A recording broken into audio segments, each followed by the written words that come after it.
Aunty hi aunty. Aunty என்னோட key actually தொலைச்சிட்டேன் நானு. Aunty இதை டூப்ளிகேட் பண்ணி தர முடியுமா ஆண்டி? காலையில போட்டுக்கலாமா? நாங்க போலீஸ் பேசுறோம். சொல்லுங்க. இந்த மாதிரி டூப்ளிகேட் கீ போடலாமா?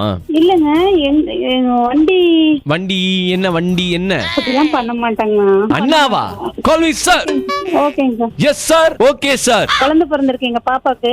இப்ப நாங்க ஹாஸ்பிட்டல்ல இருக்கோம். நாங்க என்ன பேர் வைக்க போறீங்க பாப்பாக்கு? நிலன். அந்த பேர் எடுத்துட்டு என் பேரை வச்சிருங்க. ஓகேங்க சார். என்னங்க எது பண்ணாலும் எது சொன்னாலும் பண்ணுவேன்னுவீங்க நீங்க. என்ன சொன்னாலும் பண்ணன்றீங்க. நீங்க இதுவுமே பொய். உங்க வீட்ல யாருமே பிறக்கல அப்போ? இல்லங்க சார், பிறந்திருக்காங்க சார். நான் இப்ப பாப்பாட்ட கூட நான் தரம் பேசுறீங்களா? எந்த பாப்பாட்ட கொடுங்க உங்க பாப்பாட்ட? ஹலோ ஹேமாவா? ஆமாங்கண்ணா. இல்ல எனக்கு பாப்பா பிறக்கலன்னு சொல்லுங்க. சும்மா சொல்லுங்க. இல்லைங்கண்ணா, குழந்தைலாம் எதுவும் பிறக்கலைங்கண்ணா. சார் குழந்தை பிறந்திருக்கு. குழந்தை பக்கத்துல தான் வச்சிருக்க. குழந்தை பிறக்கலங்க.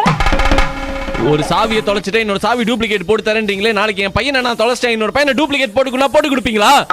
கண்ணு முன்னாடி ஒரு விட்னஸ் இருக்காங்க. இருங்க, நான் அவங்க கிட்ட கொடுக்குறேன். ஒரே நிமிஷம். அக்கா வணக்கம்க்கா. யாருப்பா நீங்க பேசுறீங்க? அக்கா போன வாரம் உங்க கடைக்கு வந்துட்டு ஒரு வீட்டு திருடணும்ட்டு சாவி வாங்கிட்டு போனேன்னு இல்லைங்க. வீட்டு திருடணும்னா 50,000 ரூபாய் வாங்கினீங்கக்கா.